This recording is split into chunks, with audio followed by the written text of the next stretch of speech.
خانقاہ عبدیہ آفیشیل ہمارے چینل کو سبسکرائب کریں تاکہ آپ تک حضرت مولانا محمد ہارون صاحب کے جدید بیانات پہنچتے رہیں۔ الشیطان الرجیم بسم اللہ الرحمن الرحیم انا اعطیناک الکوثر فصل لربک وانحر ان شانئک هو الابتر صدق اللہ مولانا العظیم۔ اس صورت مبارکہ کا شان نزول، اس ویڈیو کی اہم ڈسکشن چلتی رہے گی، لیکن اس سے پہلے آپ ویڈیو کو لائک کر لیں، خانقاہ عبدیہ آفیشیل کو سبسکرائب کریں، بیل آئیکن پر ضرور کلک کریں۔ علماء تفسیر نے کچھ اس طرح سے بیان کیا ہے کہ جب حضور اقدس صلی اللہ علیہ وسلم کے چھوٹے بیٹے ابراہیم فوت ہوئے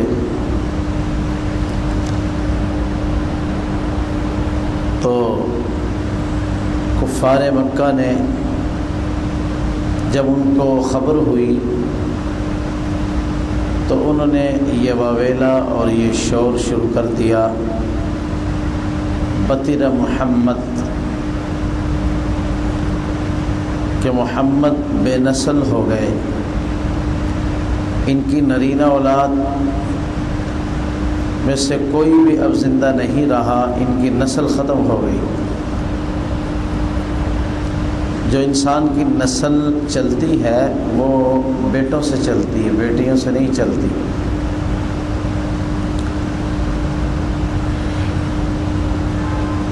لیکن قرآن پاک سے یہ بھی ثابت ہے،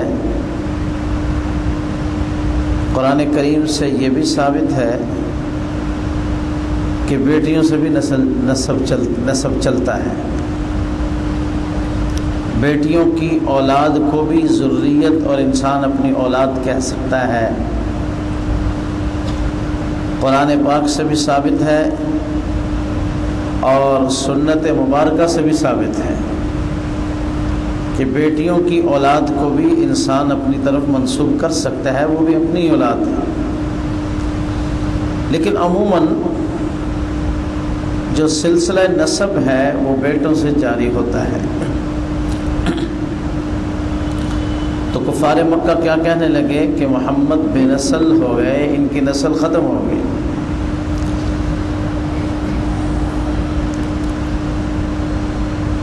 حضور اقدس صلی اللہ علیہ وسلم کو ایک پریشانی تو بیٹے کی وفات کی تھی، اس سے بڑھ کر پریشانی کفار کے مذموم پروپیگنڈا سے ہوئی۔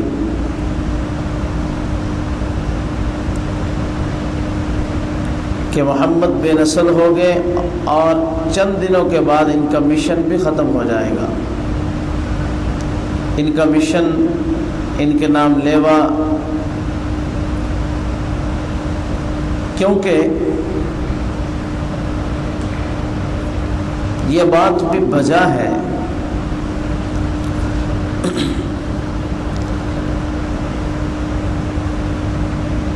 اپنے والد کی جائیداد یا اس کا جو مشن ہو یا اس کا جو کام ہو، اس کو جیسے اولاد کما حق ہو چلا سکتی ہے، دوسرا نہیں چلا سکتا۔ بہت سے بزرگوں کی نرینہ اولاد نہیں تھی، سلسلہ ہی ختم ہو گیا۔ بہت بڑی مثال ہے خانقاہ امدادیہ تھانہ بہون کی۔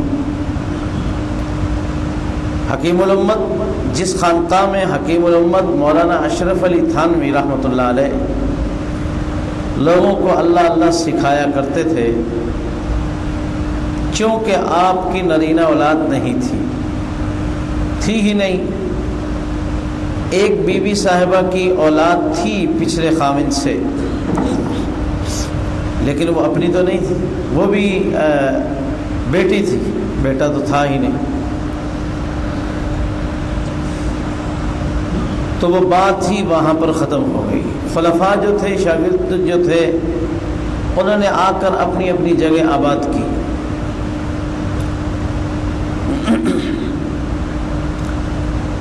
تو اس طرح بہت سی مثالیں ہیں لیکن ایسی مثالیں بھی موجود ہیں کہ اس شخص کی نرینہ اولاد نہیں تھی لیکن شاگرد تھے، مرید تھے، انہوں نے ایسا کام کیا، ایسے مشن کو آگے بڑھایا، خانقاہ تھی تو اس کو اتنا اس کی نشو و نما کی، اگر کوئی مدرسہ چھوڑ گئے تھے اس کو اتنا ترقی دی کہ پتہ ہی نہیں چلتا تھا کہ یہ اولاد تھی یا غیر اولاد تھی۔ جیسے ہمارے سلسلہ عالیہ نقشبندیہ کے بہت بڑے شیخ اور بزرگ، حتیٰ کہ جتنا بھی سلسلہ نقشبندیہ پاکستان میں پھیلا ہوا ہے، سلسلہ نقشبندیہ کی بات کر رہا ہوں، اس کا جو مرکز ہے، ہیڈ کوارٹر ہے، وہ ڈسٹرکٹ ڈیرہ اسماعیل خان موسیٰ زئی شریف، ایک چھوٹا سا قصبہ ہے، چھوٹا سا گاؤں ہے، چند گھروں پر مشتمل،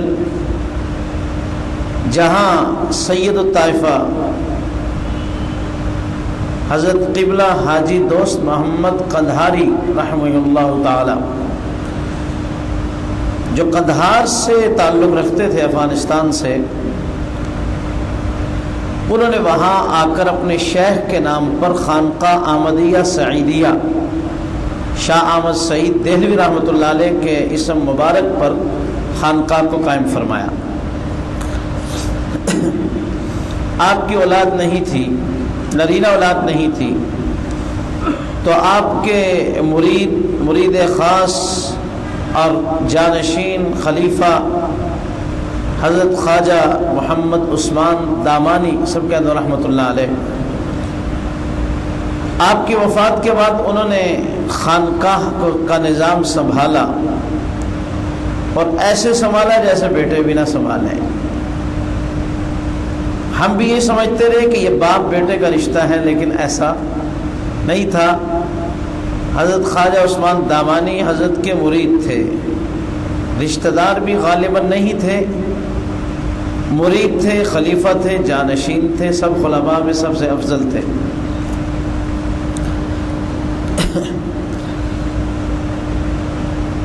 لیکن اس حقیقت سے بھی انکار نہیں کیا جا سکتا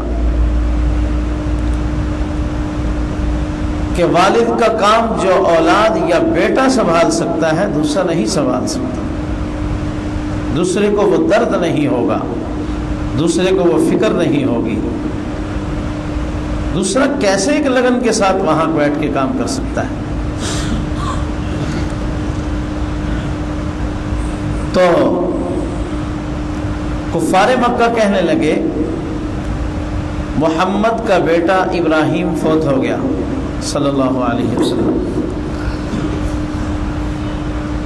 اب چند دن کے بعد یہ جو ساتھ والے ہیں، ارد گرد والے ہیں، یہ بھی چھوڑ جائیں گے اور مشن ختم ہو جائے گا۔ آپ کے بیٹے قاسم فوت ہوتے ہیں، تب بھی یہی واویلا، یہی شور شرابہ، یہی پروپیگنڈا لوگوں نے کیا کہ دیکھو جی ان کے بیٹے وہ فوت ہو گئے، اب ان کا سلسلہ ہی ختم ہو جائے گا۔ وہ اپنے آپ کو یا ایک دوسرے کو تسلی دینے کے لیے اس قسم کی باتیں کیا کرتے تھے۔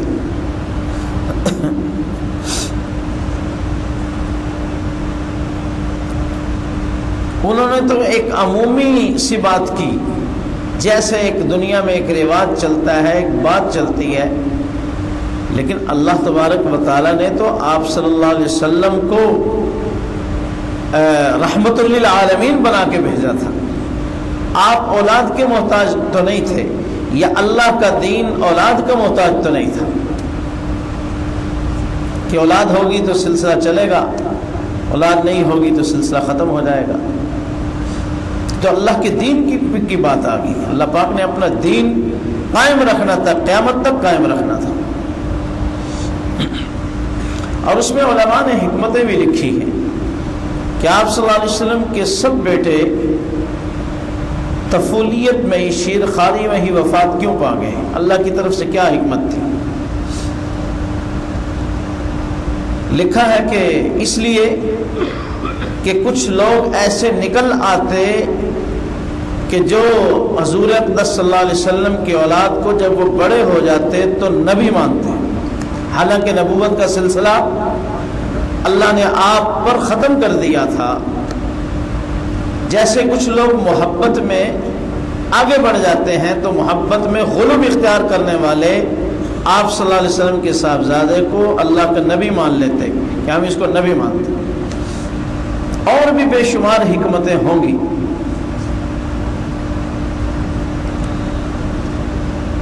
جو میری اور آپ کی سمجھ میں نہیں آ سکتی۔ تو جب یہ افواہیں اڑی اور یہ مذموم پروپیگنڈا کفار مکہ نے کیا، حضور اقدس صلی اللہ علیہ وسلم کی پریشانی میں بہت زیادہ اضافہ ہوا۔ ابراہیم فوت ہوتے ہیں تو آپ کی گود مبارک میں ابراہیم ہیں، آپ کے آنسو بہ رہے ہیں، ابراہیم کے اوپر گر رہے ہیں اور یہ فرما رہے ہیں کہ ابراہیم ہم تیرے فراق میں پریشان ہیں، غمگین ہیں، لیکن ہم زبان سے ایسی بات نہیں کہیں گے جس سے ہمارے رب ناراض ہوں، بس صبر کریں گے۔ لیکن جب کفار کا مذموم پروپیگنڈا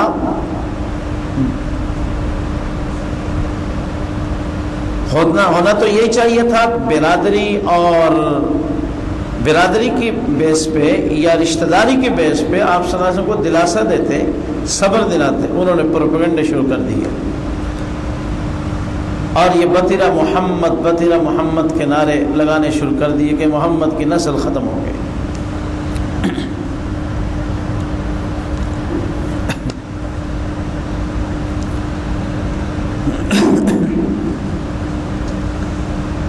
تو اللہ پاک نے جواب میں کفار کے رد عمل میں، کفار کے مذموم پروپیگنڈے کو ختم کرنے کے لیے اور سب سے بڑی بات حضور علیہ السلام کو دلاسا اور صبر دینے کے لیے فرمایا انا اعطیناک الکوثر، اے پیغمبر ہم نے آپ کو، اے محبوب ہم نے آپ کو کوثر عطا کی ہے۔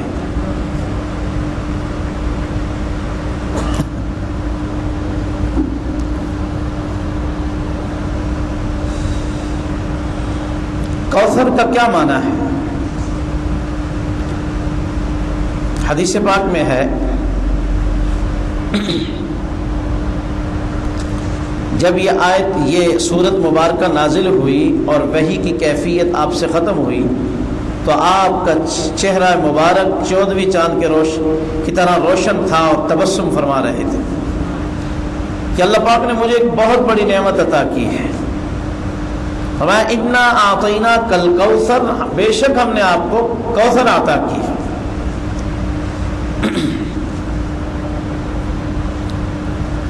پھر خود ہی وضاحت فرمائی کہ کوثر جنت کی ایک نہر کا نام ہے۔ جنت میں ایک نہر ہے، اسے نہر کوثر کہا جاتا ہے۔ فرمایا کہ اس نہر کی نہر کے جو دونوں کنارے ہیں حافتاہ من الذہب، کنارے دونوں کس کے ہیں؟ سونے کے۔ جیسے ہماری یہ نہر بہ رہی ہے، کنارے بھی مٹی کے، ہر چیز مٹی کی ہے، پانی ایسا گندا گدلا سا پانی ہوتا ہے تو دونوں کنارے پٹڑی ہیں، وہ فرمایا کس کی؟ سونے کی، مکمل سونے کی بنی گئی۔ ومجراہ الدر والیاقوت، اور جس پہ وہ پانی بہہ رہا ہے، جیسے ہمارے آپ نیچے دیکھیں ریت ہوگی، سپیاں ہوں گی چھوٹی چھوٹی، ریت ہوگی، عموماً ریتلی زمین ہوتی ہے، اس کے اوپر پانی چل رہا ہوتا ہے۔ تو ریت کی جگہ فرمایا کہ وہ پانی چلنے کی جگہ موتی ہیں در اور یاقوت کے پتھر ہیں، جو انتہائی قیمتی پتھر ہے، اور جو اس کا مٹی ہے جیسے گارا سا بن جاتا ہے، وہ فرمایا کہ نہر کوثر میں جو گاد یا گارے کی جگہ مسک ہے، مسک کستوری کی خوشبو ہے۔ پانی کی کیفیت بیان فرمائی کہ ماؤہ احلی من العسل، اس کا پانی شہد سے زیادہ میٹھا ہے، شہد سے زیادہ میٹھا۔ شہد بہت زیادہ ایک میٹھی چیز ہے، عقل نہیں مانتی کہ اس سے بھی اوپر کوئی مٹھاس میں کوئی چیز ہو سکتی ہے۔ فرمایا کہ وہ پانی شہد سے زیادہ میٹھا ہے، یعنی مستقل جنت میں ایک نہر ہے جس کو شہد کی نہر کہا جاتا ہے، شہد بہہ رہا ہے نہر میں، شہد۔ تو وہ نہر کوثر کا جو پانی ہے وہ شہد سے بھی زیادہ میٹھا ہے، یعنی شہد سے بھی زیادہ کوئی نفیس اور قیمتی چیز ہے۔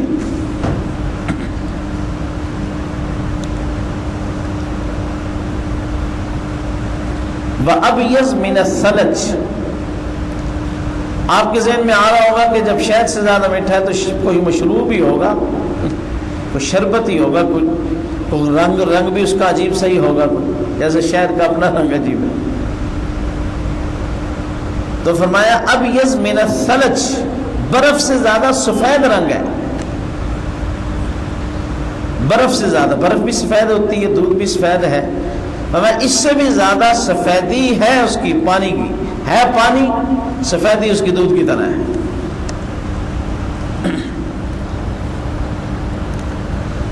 اسی طرح ایک روایت میں فرمایا کہ کوثر حوض کا نام ہے، اور یہ بھی بات یقینی ہے کہ اسی جنت کے جو جنت کی نہر کوثر ہے اسی سے محشر میں وہ پانی گر رہا ہے، ایک حوض میں جمع ہو رہا ہے، اسے حوض کوثر کہا جاتا ہے۔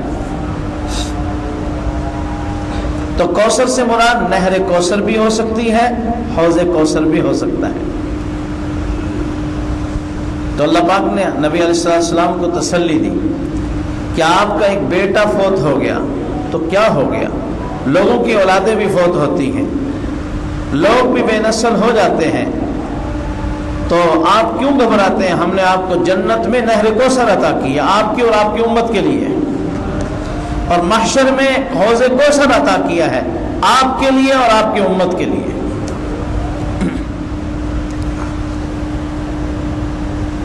اذان دے دیں، السلام علیکم۔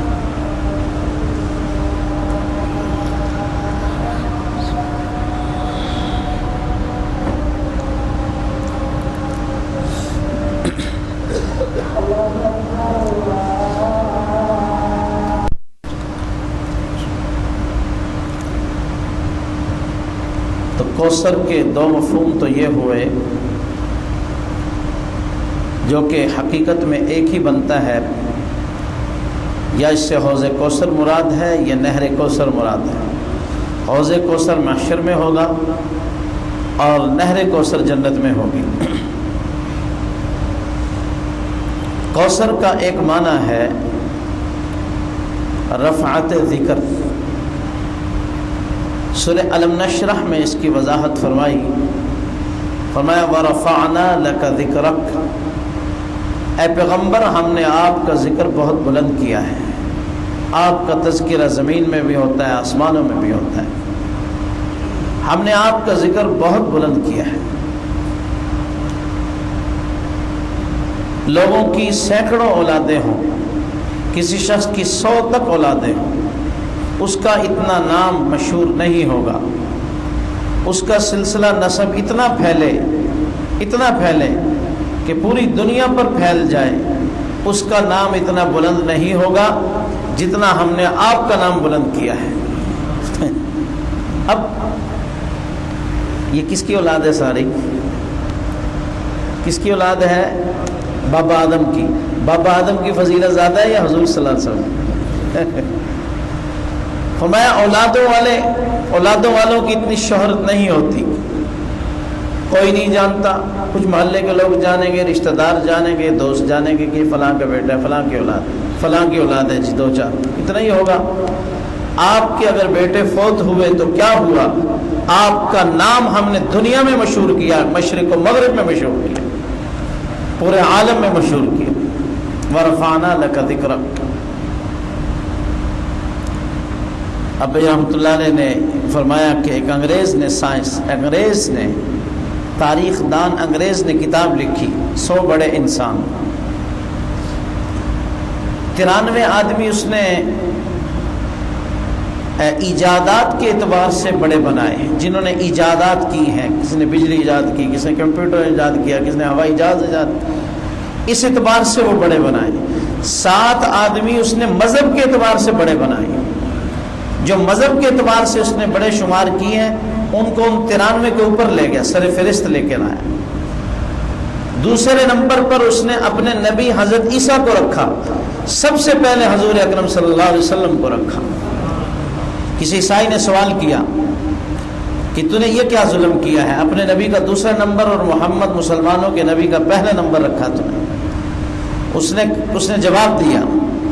اس نے کہا جب ہمارے نبی دنیا سے رخصت ہوتے ہیں تو 10-12 آدمی ان کے مرید تھے جو ان کے ہاتھ میں مسلمان ہوئے تھے، جن کو حواری کہا جاتا تھا. آگے ان کی محنت سے عیسائیت پھیلی ہے. جب محمد دنیا سے رخصت ہوتے ہیں لاکھوں صحابہ چھوڑ کر جاتے ہیں. ایک فرد واحد، ایک شخص جس کی استقامت، جس کی محنت اور جس کی جد و جہد سے، جس کے رونے دھونے سے اللہ نے ان کی زندگی میں لاکھوں صحابہ پیدا کر دیے.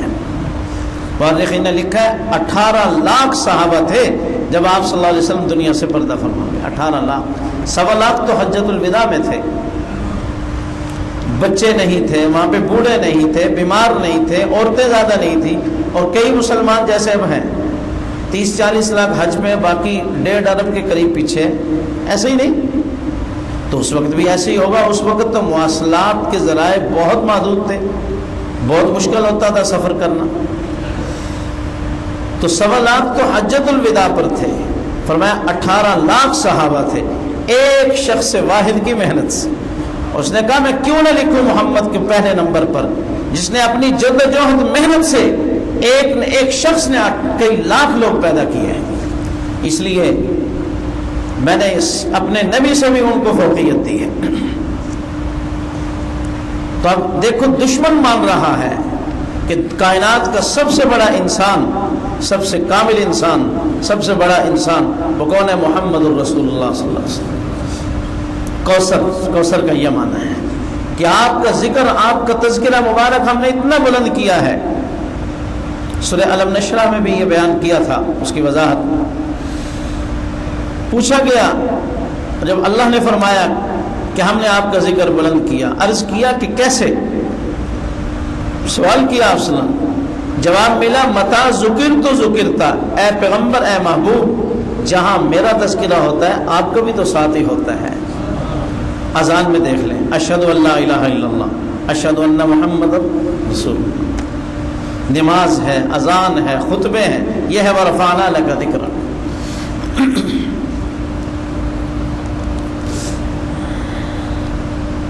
بہت سے معنی کوثر کے اور ہیں، وہ انشاءاللہ آئندہ مجلسوں میں بیان کریں گے. دعا ہے کہ اللہ پاک اس صورت مبارکہ کا ہمیں فیض نصیب فرما دے. حضور اقدس صلی اللہ علیہ وسلم کی